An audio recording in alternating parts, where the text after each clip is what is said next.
Before we continue, please, if you're enjoying this live, please like it, share it so other people will join it. And then don't forget to subscribe to this channel because you'll be having lots of events like this and you'll be having lots of resources around freelancing, virtual assistants, AI, personal growth, and all there is to it, right? So click on the subscription button and share the live to people whom you think might need it.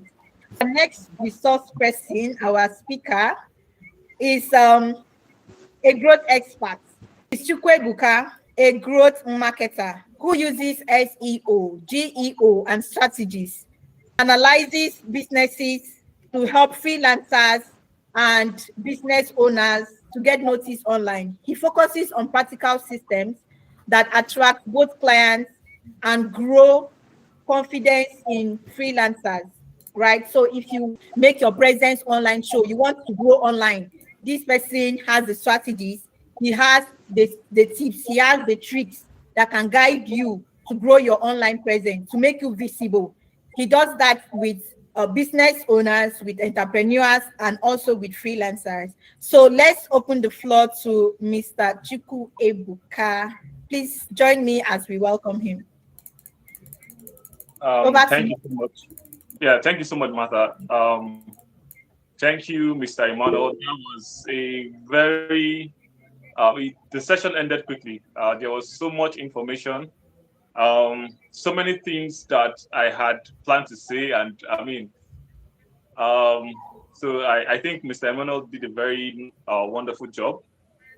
And I also want to thank Martha for setting this conversation up. I think it's a very timely conversation because when I think about the work environment in the future, I see work becoming more of a remote experience.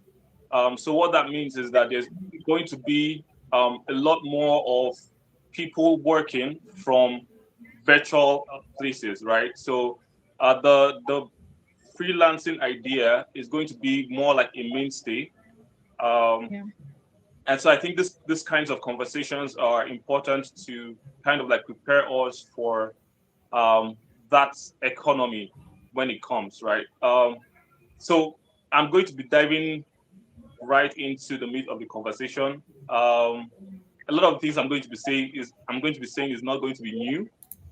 They're going to be things that are easy, but like Mr. Emmanuel rightly said, the difference between the proof that you have clarity of an idea or a conversation is the actions that you take because of the information you have. So, right, if you are able to understand all of the information you're going to be hearing from us, the proof that you have clarity is that you're able to put that information to work. And so a lot of things I'm going to be saying is going to be very simple strategies that I have been able to deploy over and over, and I see that it has produced results over and over again. All right, so who am I and why I think it's important you should listen to me is my name is Chukwuebuka, like she said. I am a growth marketer and a freelancer. I have been freelancing full time for like 3 years now. And over the course of the years, I have had the opportunity to work with over 50 businesses, international businesses, and I have been able to craft growth marketing campaigns for these businesses. And I've had many wins and I've had many failures as well. And, that wealth of experience has, taught me what actually works when it comes to bringing people into the door and keeping them.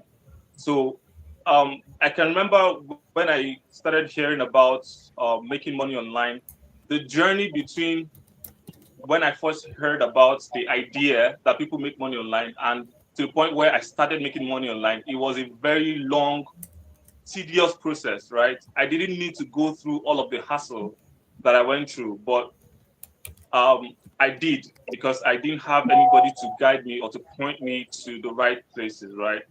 And so the aim of this conversation tonight from my end is that after this conversation, you are able to go back to your computer, your decks, whatever, and implement these strategies and you're able to get real results, right? But again, like Mr. Emmanuel said, with patience, right? Implementing the strategies with patience, because there's no, it's not a get rich quick scheme, right? It takes patience. There's a learning curve, right? It takes patience. It takes a tenacity. But when you have direction, it's easy, right? So I'm going to head straight into it. So in this conversation, we're going to be talking about three touch points. Three touch points, basically. We're going to be talking about positioning. We're going to be talking about leveraging on SEO strategies to get clients to notice you. And then we're going to be talking about building a system that you can use to get people into the door. So the first thing is positioning. So when we talk about positioning, something, again, Mr. Emmanuel mentioned is clarity. Can you hear me? I can hear some feedback. Yeah. Okay, great. So I'm sorry, I talk very fast. So if at any point you get lost in the conversation, please, you can call my attention to it, right? So we're going to be talking about positioning. So when I think about positioning, there are three things I think about. The first one is clarity. The second one is credibility. The third one is consistency. So the first one, clarity, you have to be clear about what skill you are coming to offer in the internet space. I would explain that. You have to know exactly the type. So Mr. Emmanuel mentioned something about people doing logo designs. So again, I mean, he was trying to be subtle with the way he was trying to say that AI has taken your job. The truth is that AI has taken your job. If you are doing logo design, you don't have a job in the future. One of the ways I am able to kind of future proof whatever I do is when I think of a skill I want to render, I think of that skill in the future. What does the future of that skill look like? And I work a lot with AI. So if you are here, you're trying to get into the freelance space and you're not using AI, I'm sorry to tell you that you don't have a job in the future. So yeah. I use AI a lot. I work with AI a lot. I future proof everything I do. So if I'm building a skill, if I'm trying to learn a skill, if I'm interested in learning a skill, let's say I don't know anything about freelancing and I want to come into freelancing. Let's say I'm a math teacher in school. So the good thing is that I know math. So what that means is that I can do anything around statistics and all of that. A good place to start is to chat with your AI chatbot and try to figure out what the future of math looks like. In the internet space, what skill is more closely related with the idea? Doing it that way, you are able to pick. You're not swimming against the tide, right? It's very difficult swimming against the tide. So when you pick a skill that is future proof, you know that whatever you are building on is something that will last the test of time, that will stand the test of time, right? So again, clarity about the skill you're offering. The next thing you need to be clear about the solution you are bringing to the table. What problem are you solving, right? I'll give you an example. So let's say that you are let's say you're a web designer, right? You design websites for businesses.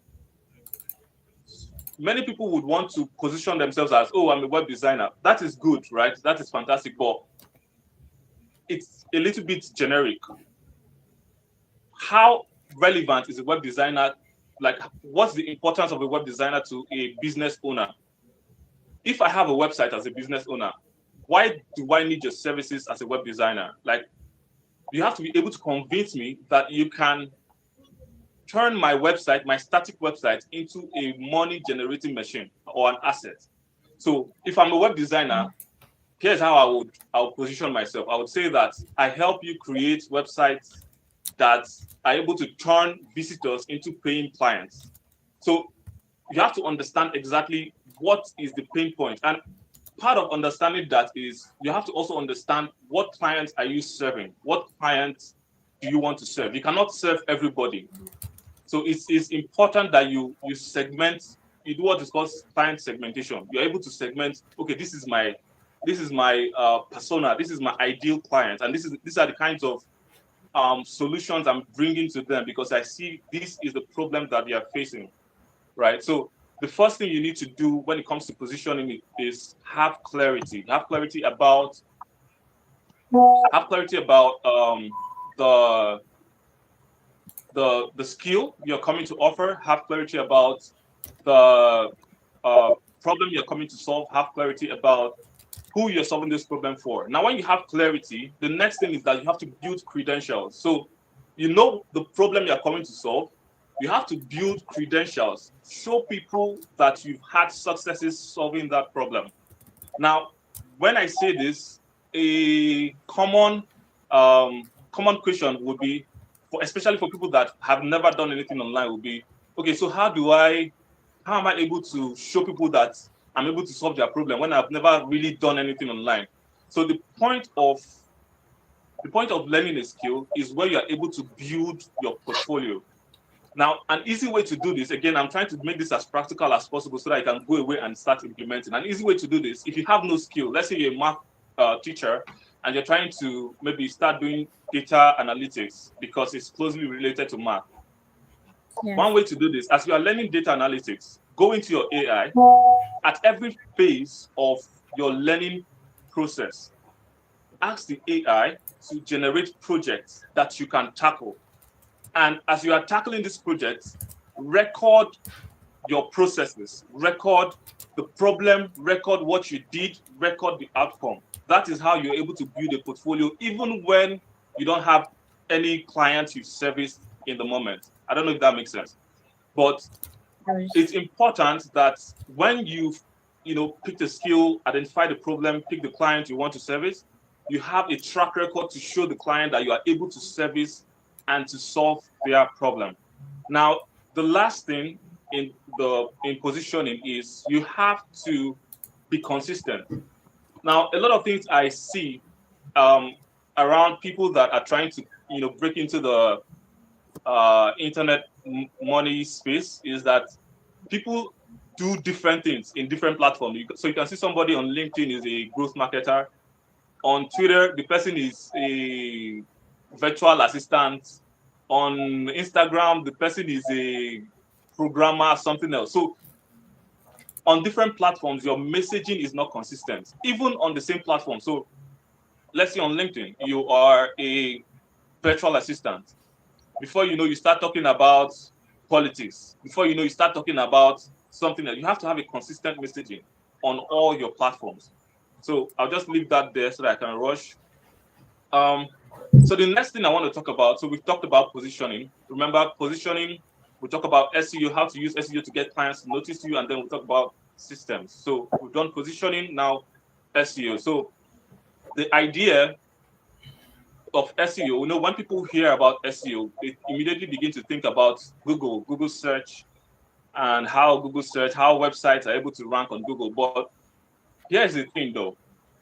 SEO is not just related to Google. SEO is basically search engine optimization. Every platform that has search capabilities. So think about LinkedIn, think about Upwork, think about Instagram. Every platform that has such capability has an algorithm in place to recommend the best possible results to a search query. So let's say for many of us that are already freelancers, we know about platforms like Upwork, Fiverr, and the likes. So let's say you go to Fiverr and you're trying to search for a job, and you put in Google Ads specialist, right? What the platform does is the algorithm in the platform, it goes through different accounts, and based on certain criteria, it is able to reference the best possible result that is able to provide value immediately to the person making the search. I don't know if that makes sense, but I can't go into too much details. So it works the same way, really. when you are on any platform as a freelancer, you have to understand that there are algorithms that is designed to put you on the top spots when people are trying to, research several different skill sets and all of that. So one of the things you need to do is you need to research your services. So 6 steps. You need to research your services. You need to note the buzzwords. There are buzzwords in every industry. There are buzzwords in every niche. There are buzzwords, right? So you need to research your services. You need to notice your buzzwords. You need to use that buzzword in your profile to optimize your profile. Um, you need to create content that are relevant to those buzzwords. So usually value-packed, helpful content. Um, you need to be able to track the um, analytics, right? So every platform, whether it's LinkedIn, whether it's Upwork, whether it's Fiverr, every time you have activity on those platforms, there is usually an analytics sections that is able to show you how people are interacting with your content. For example, in LinkedIn, when you make a post, you see impressions, you see um, analytics that is able to tell you how people are interacting with your post, right? So it's important to make use of those analytics to be able to refine your content, and that is the last point, really. So when you look at these analytics, you're able to iterate based on what is working and what is not working. You're able to iterate and make changes and improve, and the circle continues, if that makes sense. So I'm trying to rush so I don't waste so much time. The last thing I'm going to be talking about is um, how to put all of these things I've said into a system. It's basically a recap of everything, right? And it's more like having this as a system that you can leverage on to get clients to reach out to you consistently. So the first thing I talk about is positioning, right? The second thing I talked about was SEO, where you are able to create problem-solving content on whatever platform you are interested in leveraging on, be it your website through blog posts, be it on LinkedIn, whatever platform you use. It could be on Twitter, on X. Sorry, I keep calling it Twitter. Um, then the third step is about lead market. The idea that you're able to put out an information that is able to trap people's data, people's attention, right? To get people to notice you. So it could be, let's say you are trying to sell something online. Maybe you are trying to sell a course. It could be like giving out a free, template, a free guide, a free, something that you're able to give out for free that has so much value that people are able to interact with and then come back to you because you've given them value before. So is the whole idea, in the simplest way I can think about it, of a lead magnet. Now, the next thing you need to do, and that's the step 4, is that you have to be able to track your progress. Like I mentioned earlier, you need to be able to use those data. Again, like I said, LinkedIn has um, an analytic platform that you're able to use to track how your post, how your profile is going. Use that data to your advantage. If you are on Google, let's say you are running ads on Google, there's Google Analytics that you're able to see how people are coming into your website, how they are interacting with your ads, how they are interacting with your messages and all of that. Use that to your advantage. The last thing I want to say is that in conclusion, right, there is no point trying to reinvent the wheel. If you are if you're already a freelancer or you are trying to be a freelancer, there is no point trying to reinvent the wheel. There are people in your niche that are already doing exceptionally well in whatever you want to do. Copy them. Copy them. When you are starting, there's no point trying to be creative. I mean, you don't even know what you are doing in the first place. So what are you being creative about? Copy them as much as you can. The people that have success, the people when you go to their platform that you see, I'm not talking about, for example, when you go to Upwork, there's a way Upwork categorizes talents. You see rising talents, whatever. I'm talking about looking at the people that are up there. Look at how they structure their profile. Look at how they use the buzzwords in your industry. Copy them as much as you can and replicate that in your profile. We do this a lot when I'm strategizing with a client. For example, I have a client that comes to me for Google Ads and SEO. Part of the things I do with the clients is I take them through these steps. But I first of all analyze what their value proposition is. I need to understand what exactly is the problem they're trying to solve. There was a difficult client I worked with. I think she was selling CRMs, that's customer relationship management tools, and it was difficult selling her business because she did not have a specific value proposition.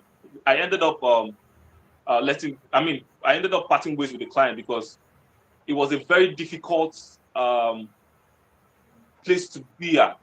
You need to know exactly what the value proposition is. What exactly is the problem you're coming to solve, right?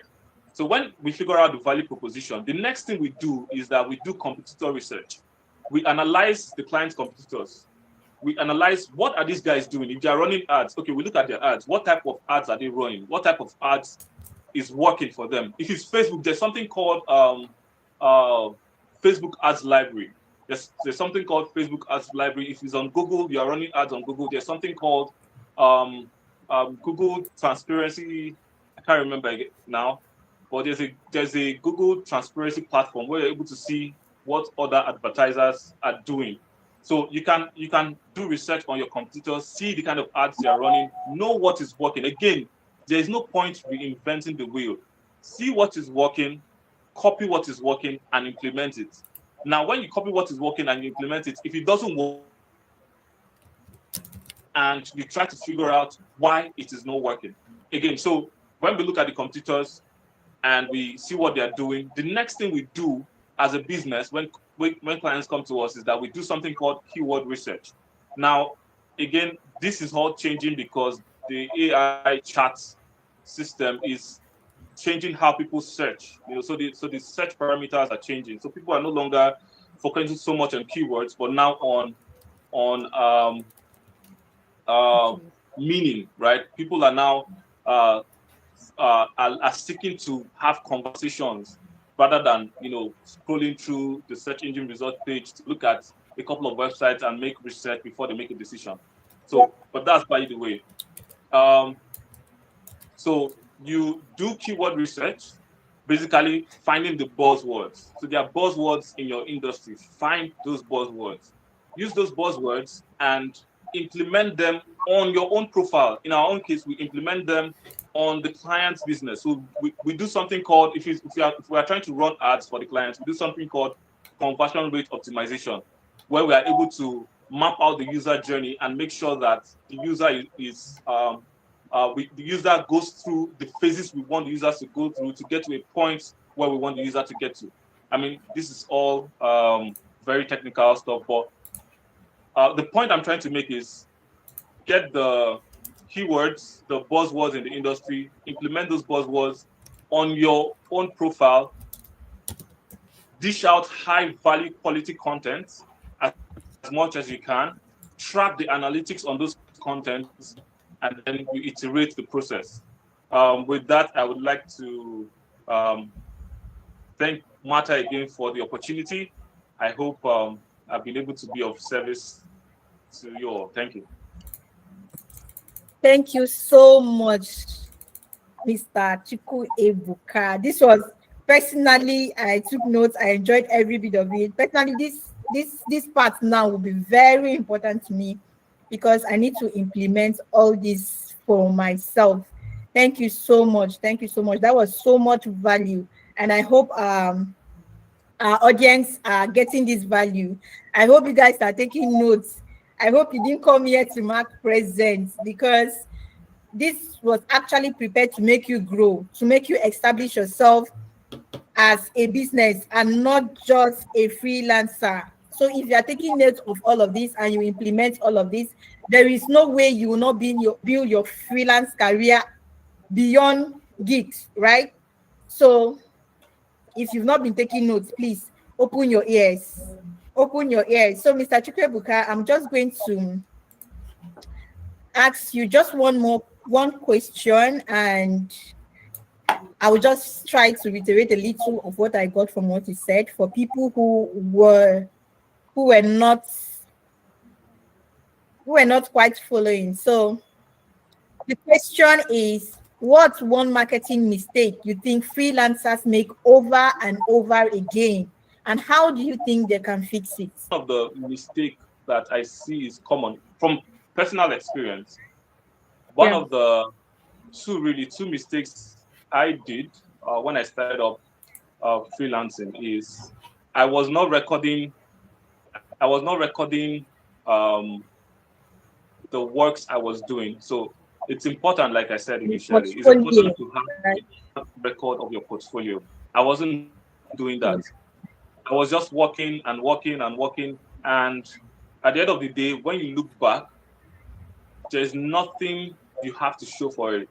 I mean, if you don't want to look for another gig, if you are comfortable working with one person forever, it's okay Yeah. to do that. But if you want to be able to show work experience over the years and show that as proof of work to another person, you have to record, have a case study file where you keep all of the case study of the work you have done in the past. Another thing I think is a common mistake a lot of freelancers do is the idea that the idea of multiple streams of income is it is true, but I think it is far-fetched. Like the way people think about it is very wrong in the sense that you see a graphics designer, because again, as a freelancer, the truth is you cannot be a successful freelancer if you don't have multiple skills. It's not possible. Like you have to have multiple skills because you need multiple skills to deploy your work every single time.